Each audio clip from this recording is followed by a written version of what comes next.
व्रत पर्व अंक में कुमाऊं के त्योहार और रीति रिवाज। हिमालय की गोद में बसा सरम्य कुमाऊं अपने लोक उत्सवों तथा धार्मिक रीति रिवाजों के लिए विख्यात है। यहाँ के उत्सवों तथा पर्वों में प्रकृति नटी का अद्भुत विलास समाहित है। पर्तीय प्रवेश होने से प्रकृति की अनुपम छटाओं को बिखेरता ये क्षेत्र प्रकृति के साथ ही स्वयं भी हर्ष उल्लास से उल्लासित रहता है। प्रकृति के सामीप्य ने यहाँ के जीवन में जहाँ सादगी, सच्चाई और सहजता को संजोया है, वहीं पर्व उत्सव के प्रति उसे अति संवेदनशील भी बनाया है। कुमाऊं में बोली जाने वाली लोक भाषा कुमाऊनी का त्यार शब्द त्योहार का वाचक है। इसे पर्व उत्सव का भाव भी निहित है। व्रतों के दिन भी त्यार मनाने की परंपरा है। व्रतों को यहाँ व्रत कहा जाता है और व्रतों के लिए जो शास्त्रीय नियम और वर्जनाएं हैं उनका बड़ा ख्याल रखा जाता है। गाँव में एक कहावत बड़ी प्रसिद्ध है, जेक घर धिनाली वीक घर त्यारे त्यार, जैक घर नान तिन वीक घर कौतके कौतक। अर्थात जिसके घर में दूध देने वाली गौएं हैं उनके यहाँ रोज ही त्योहार है, और जिनके घर में छोटे छोटे बच्चे हैं उनके घर रोज ही उत्सव हुआ करता है। ये तो वर्ष भर के तिथि पर्वों पर नेत्र की भांति यहाँ भी सभी त्यौहार मनाए जाते हैं, व्रत रखा जाता है, मेले जुटते हैं। तथापि कुछ ऐसे तिथि पर्व हैं, कुछ ऐसे त्यौहार हैं जो खास करके यही मनाए जाते हैं, और इन त्योहारों के साथ कुछ स्थानीय रीति रिवाज भी जुड़े हुए हैं। आगे संक्षेप में ऐसे ही कुछ त्योहारों का विवरण दिया जा रहा है।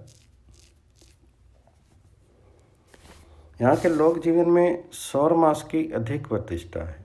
सूर्य के एक अंश को यहाँ पैट का या गत्ते कहा जाता है।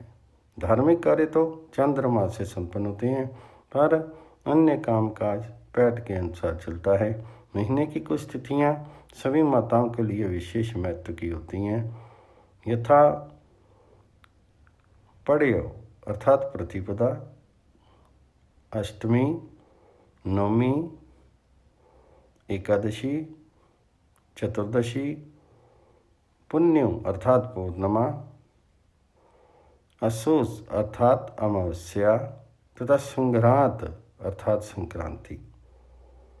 पुण्यों तथा संक्रांत को व्रत रखा जाता है, नियम से रहा जाता है और दान पुण्य होता है। इस दिन प्रायः प्रत्येक घर में शाम को श्री सत्यनारायण व्रत की कथा होती है। अमोस को पितरों की तिथि माना जाता है। इस दिन माताएं प्रातः ही उठ करके घर की सफाई तथा स्नान आदि से निवृत्त होकर के घर के मुख्य द्वार की देहली को गोबर से लीपती हैं। इसे देली को लगाना कहते हैं तथा उस पर भी बिखेरती हैं। ये माना जाता है कि आज पितर घर में आते हैं, भोगरास दिया जाता है, ब्राह्मण को भोजन कराकर दक्षिणा दी जाती है। कुछ लोग श्राद्ध अर्थात श्राद्ध भी करते हैं। आज के दिन घर में ऐशन अल्पना नहीं डाले जाती। प्रतिपदा को भी व्रत रखा जाता है। व्रत के दिन स्नान, पूजन तथा एक समय फल आहार का चलन है। अष्टमी तथा चतुर्दशी को शिव तिथि मान करके अपने इष्ट देव के मंदिर में खड्ड पाठ अर्थात रुद्री पाठ कराया जाता है। नवमी को प्रायः देवी की आराधना होती है, दुर्गा पाठ होता है। एकादशी को बड़ी श्रद्धा से व्रत रखा जाता है। सूर्य अस्त से पूर्व एक समय फल आहार करने की परंपरा है। फल आहार से प्रायः यहाँ होने वाले कंद तैड़ को उबाल करके खाया जाता है, या उगल एक फलाहारी अन्न का हलवा या पूरी बनाई जाती है। इस दिन बड़े ही सात्विक भाव से रहा जाता है। स्त्रियां वैशाख कार्तिक माघ स्नान का नियम लेती हैं। वैशाख में सौंफ, काली मिर्च मिले शरबत का दान करती हैं तथा गुड़ पापड़ी अर्थात पंजीरी वामनज्जू अर्थात ब्राह्मण को खिलाती हैं। कार्तिक का महीना आया तो त्यार ही त्यार, व्रत ही व्रत, उत्सव ही उत्सव। औरतें तुलसी मैया का ब्याह रचाती हैं, हरि जागरण का गीत गाती हैं। तुलसा महारानी नमो नमः, हरि की पटरानी नमो नमः। चतुर्मास भी रात भर भजन कीर्तन चलता है। स्त्रियां माघ में तिल दान करती हैं। मकर संक्रांति को पवित्र नदियों में स्नान होता है। इस दिन काले उड़द की खिचड़ी दान करने एवं खाने का रिवाज है। त्योहारों तथा उत्सवों के मौक़ों पर घर घर कमेट, एक प्रकार की सफ़ेद मिट्टी से एशन अर्थात अल्पना डाले जाते हैं। शादी ब्याह के मौक़ों पर दीवालों पर विविध रंगों से सर्पभद्र आदि चित्रित किए जाते हैं। संस्कारों के उत्सव पर शंकुनाखर अर्थात सगुन के गीत गाए जाते हैं। त्योहारों पर नए परिधानों को पहनने, सेजने, संवरने, परस्पर मिलने तथा बड़े बूढ़ों का आशीर्वाद लेने का रिवाज है। शुभ कार्यों में सौभाग्यवती स्त्रियां रड्डेली का बिछोड़ा अर्थात ओढ़नी ओढ़ करके सगुन मनाती हैं। औरतें रोज सुबह नहा धोकर पीपल में जल चढ़ाती हैं। उत्सवों के मौक़ों पर खूब ख्याल प्योल झर फर होती है। जो लोग साधन संपन्न हैं उनके यहाँ खूब दैल फैल रहती है। श्रावण मास में घर घर पार्थिक पूजन का महोत्सव होता है।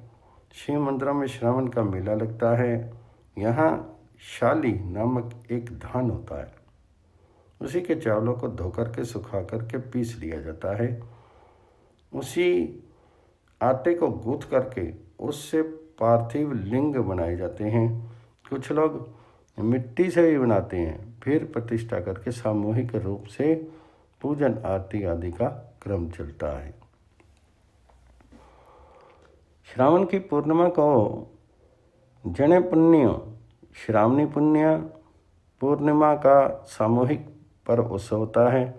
यज्ञोपवीत की प्रतिष्ठा करके धारण किया जाता है। इस दिन घर घर खीर बनती है, बहनें भाइयों को रक्षा बांधती हैं। शादी ब्याह और जनेऊ की बात छोड़ भी दी जाए तो जन्म मार्ग के उत्सव व्रत यहाँ बड़ा भारी चलन है। बच्चे की जन्मतिथि को होने वाला यह अवधपूर्ति, वरदापन, वर्ष वृद्धि का त्यौहार बड़े ही धूमधाम से मनाया जाता है। मार्कंडेय, षष्ठी देवी, सप्तऋषि, जन्म नक्षत्र तथा माता पिता का पूजन होता है। बालक को हल्दी लगा करके स्नान कराया जाता है। नए वस्त्र पहनाए जाते हैं। बच्चे के हाथ में प्रतिष्ठित रक्षा पोटलिका बांधी जाती है। जन्मवार के गीत गाए जाते हैं, पुए बनाए जाते हैं, इन्हीं का नैवेद्य लगता है तथा सबको खिलाए बांटे जाते हैं।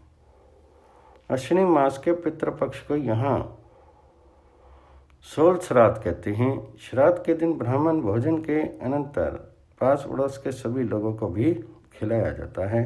पितरों की पत्तल गाय को खिलाई जाती है। ब्राह्मण को दक्षिणा के साथ ही दाड़िम के बीज तथा अखरोट के गुदयाल के साथ कसार धुले चावलों का आटा दिया जाता है। श्राद्ध के एक दिन पहले एका बखत अर्थात एक भुक्त व्रत रखा जाता है। श्राद्ध के दिन बड़ा, खीर तथा रायता अवश्य बनाया जाता है। कविवार गुमानी ने श्राद्धों के बीत जाने पर श्राद्धीय ब्राह्मणों की दशा का चित्रण करते हुए कहा है, बीता सोल श्राद्ध हाय आकाश चानी पई। कुमाऊं में होने वाला एक अनूठा त्योहार है पुस्सियूड़ या काले काले। ये उत्तरायणी के पर्व पर होता है। बड़े लोग तो स्नान दान में लगे रहते हैं, पर बच्चे दूसरा ही कौतुक मनाते हैं। एक दिन पहले ही रात में सभी बच्चों के लिए मीठे खजूरों एक पकवान की माला बना ली जाती है। ठंड के दिन रहते हैं, फिर ये बच्चे सवेरे ही अपनी अपनी माला गले में डाल करके आंगन में आ जाते हैं और काले काले बड़ पुआ खा लें कहते हुए कौवे को बुलाते हैं और उसे बड़ा तथा पूरी खिलाते हैं। कहते हैं कि इस दिन सुबह ही कौवे गंगा स्नान कर आते हैं। बिना कौवे को खिलाए बच्चे कुछ नहीं खाते। खजूरों की मालाएं परस्पर बांटी जाती हैं। ये खजूरें कई दिनों तक खराब नहीं होती। कोई कोई इसे घुघुतिया त्यार भी कहते हैं। कुनिकियोल जैसा त्योहार शायद ही अन्यत्र कहीं होता है। गांव गांव की लड़कियां कोई दिन निश्चित करके घर वालों से पूछ करके किसी लड़की के घर जा करके एकांत में ये उत्सव मनाती हैं। अपने अपने घरों से विविध व्यंजनों की सामग्री लेकर के सभी एकत्र होकर के विविध पकवान तथा व्यंजन बनाती हैं। मेल बांट करके खाती खिलाती हैं, खूब उल्लास मनाती हैं, हंसी खुशी के गीत गाती हैं, आपस में विनोद करती हैं तथा विविध स्वांग रचा करके आनंद मनाती हैं। रात्रि वहीं जागरण करके प्रातः घर लौटती हैं। अन्य मुख्य त्योहारों में हरियाली भरा हरेला का त्योहार है। आषाढ़ में भी 9 दिन तक उगाए गए धान्य अंकुरों को 10वें दिन कर्क संक्रांति को पूजन करके काटा जाता है, देवता को चढ़ाया जाता है। देवता का आशीष मान करके सब लोग हरेले को सिर पर धारण करते हैं। जो पारिवारिक जन बाहर दूर देश में हैं, उन्हें पत्र द्वारा हरेले के तिनाड़े भेजी जाती हैं। इस दिन विविध पकवान बनते हैं। ओलगिया ध्युव संक्रांत का त्यौहार भी होता है। भाद्रपद मास में 7 आठों का उत्पन्न होता है। उत्सव होता है। हरी घास के गोरा महेश्वर बना करके किसी घर में थापे अर्थात स्थापित किए जाते हैं। सामूहिक रूप में स्त्रियां पूजन करती हैं। कई दिन तक उत्सव चलता है। हो भलो कहते हुए कथा सुनी जाती है। वीर रूढ़ अर्थात अंकुरित धान्य का नैवेद्य लगता है। रात को खेल लगते हैं। गोरा महेश्वर के विवाह तथा लीला के गीत न्योली गीतों के माध्यम से गाए जाते हैं। विरह लीला का एक गीत है। सिलगड़ी का पाला चाला गिन खिलनिया गड़ो न्योलिया ता हाँ हिसालू तोपों में उड़निया चढ़ो न्योलिया। इसी प्रकार के उत्सव गीत मंडुए की गोड़ाई या धान की रोपाई में हुड के एक प्रकार का डमरू जैसा वाद्य होता है, उसकी ध्वनि के साथ ही गूंजते हैं। दूसरे मौक़ों पर भगन न्योल भी गाए जाते हैं। कहीं कहीं डिकारा पूजन होता है। मिट्टी से शिव पार्वती की मूर्ति बना करके उनका विवाह उत्सव बड़े धूमधाम से मनाया जाता है। ये बात स्पष्ट है कि कुमाऊं के लोक उत्सवों में धार्मिक मर्यादा तथा पूजन का भाव विशेष रूप से रहता है। यहाँ के प्रत्येक पर्वत की चोटी में या तो शिव प्रतिष्ठित है या भक्ति पार्वती विराजमान है। इन दोनों को लेकर ही यहाँ की सारी संस्कृति बनी हुई है। विशेष तिथि पर्व पर इनके मंदिरों में बड़े भारी मेले लगते हैं। चौपख्या, कालिका, पूर्णगिरी, विखोती, देवी धूरा का बगवाल मेला, वराही मेला, मोस्टा मांडो, ध्वज, थलकेदार, झुन्निंग, जौलजीवी, जागेश्वर, बागेश्वर, कपिलेश्वर, उत्तरायणी आदि के मेलों के उत्सव बहुत प्रसिद्ध हैं। नंदा देवी की जात निकलती है। हिल यात्रा मेले का दृश्य बड़ा ही रोमांचक होता है। अश्विनी कार्तिक में रामलीलाओं के श्रद्धावरे उत्सव बड़े ही सुहावने होते हैं। कुमाऊं के लोक देवताओं के पूजन के महोत्सव भी खूब हुआ करते हैं। गोल, भनरिया, गंगनाथ, एड़ी, चोमू, गुसियानी आदि लोकदेव, इनकी प्रसन्नता के लिए अग्नि के साक्ष्य में जागर तथा खेल लगाए जाते हैं। जागर जागने वाले जगरिए कहलाते हैं। नवरात्रों के अवसर पर तो 22 दिन तक का उत्सव होता है। इन दिनों बड़े संयम नियम से रहना पड़ता है। रहने करने में जरा सी भी चूक हुई तो गोमूत्र छिड़का जाता है। होली दीपावली के उत्सव तो यहाँ भी धूमधाम से होते हैं, पर थोड़ी विचित्रता है। धनतेरस को प्रायः सामान्य उत्सव होता है। हाँ, नरक चतुर्दशी को प्रातः ही स्नान करना आवश्यक होता है। शाम को घर में जितने सदस्य हैं एक बड़े दीपक में उतनी बत्तियां जला करके उसे घर के बाहर यम के निमित्त रखा जाता है।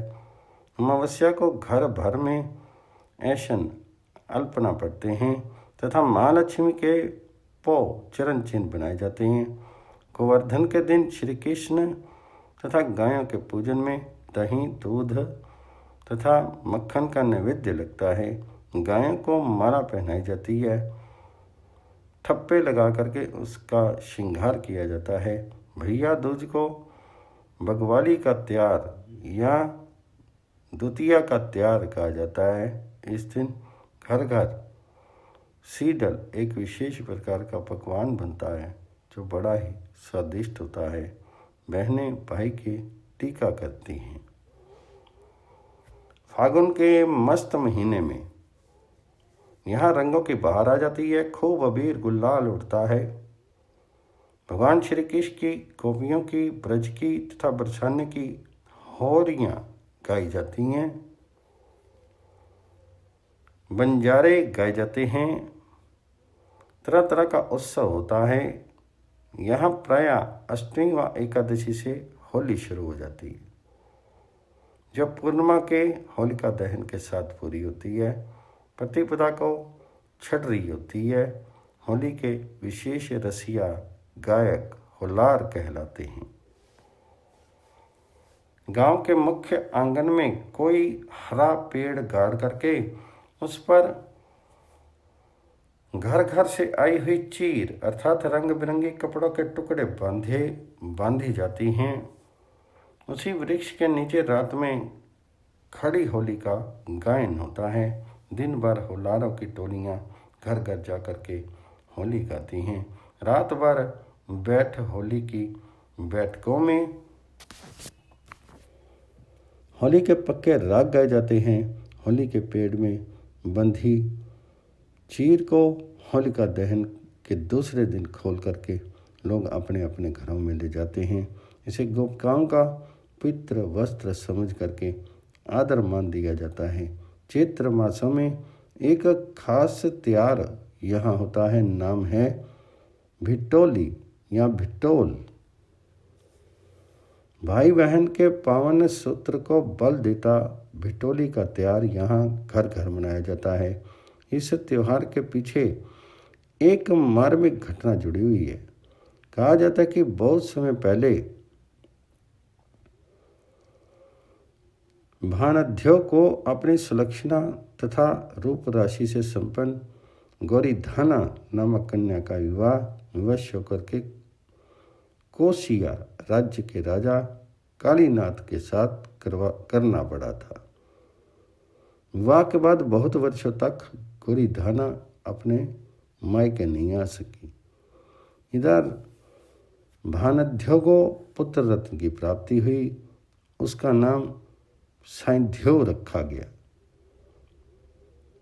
जब वह बड़ा हुआ तो उसे अपनी बहन गोरी धाना की दुखद कहानी मालूम हुई। बहन के दुख से दुखी साइंझो अपने माता पिता के द्वारा रोके जाने पर भी बहुत से भेंट, वस्त्र, आभूषण तथा विविध पकवान लेकर के चैत्र मास में बहन से मिलने चल पड़ा। इधर माता को अनेक अपशकुन होने लगे। रास्ते में उसे गोरी धाना की ननद भागा मिली। वह साइयों को लेकर के अपनी भाभी के पास पहुंची। पहली बार बहन भाई ने एक दूसरे को देखा तो हर्ष के आंसू छलक पड़े। दौड़कर दोनों गले मिले। भाई को अपनी दीदी बहन को प्रणाम करने तक की सुध नहीं रही। यही भूल भागा के हृदय में पाप के जन्म लेने का कारण बनी। भागा ने सोचा यदि ये भाभी का भाई होता तो जरूर पहले प्रणाम करता। मालूम पड़ता है कि ये कोई और ही है। अब तो भागा उन दोनों को संदेह की दृष्टि से देखने लगी। उस समय काली नाग महल में नहीं था। पहली बार भाई भिटोली लेकर आया था, अतः गोरी धाना भाई के साथ काली नाग की अनुपस्थिति में माइक को चल दी। इधर जब राजा कालीनाथ महल में आया तब भागा ने उसे सारी घटना बता दी। कालीनाग उनका पीछा करने लगा। नदी पार करने पर उसकी नज़र गोरी धाना तथा सैध्यो पर पड़ी।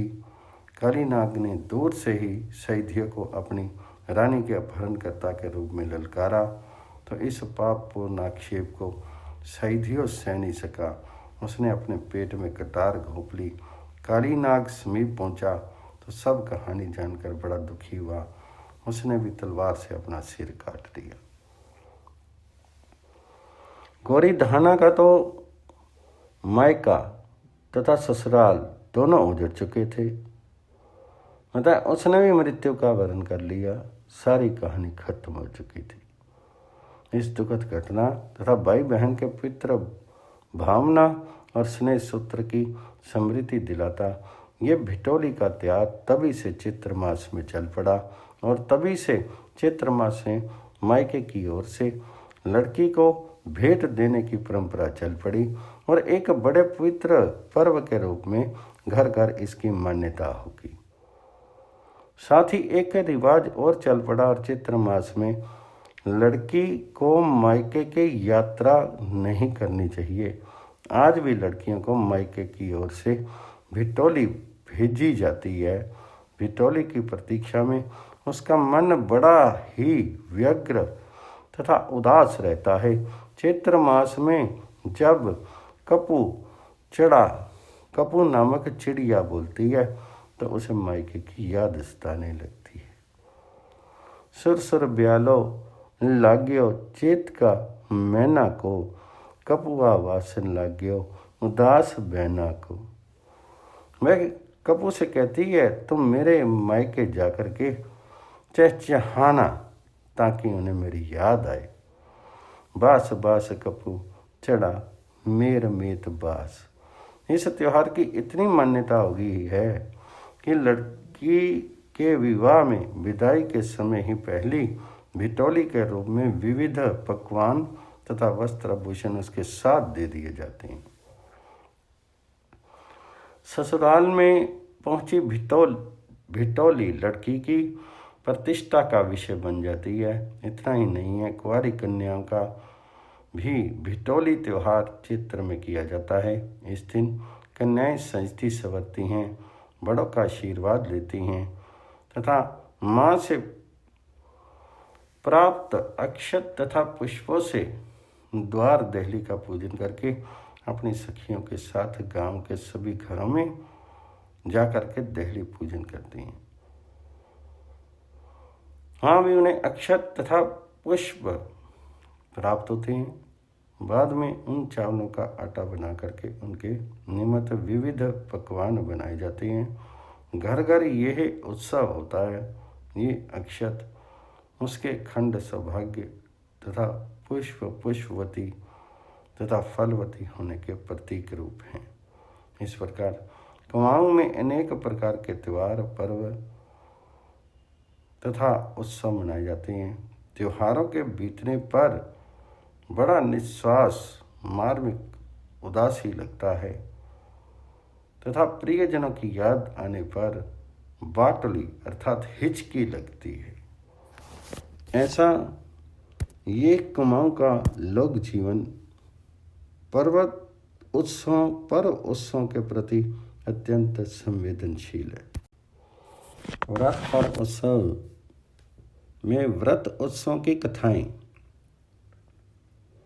अस्ते व्रत और अस्ते व्रती शंख लिखित का आख्यान। अस्ते अर्थात चोरी ना करने की गणना 10 धर्म के अंतर्गत की जाती है।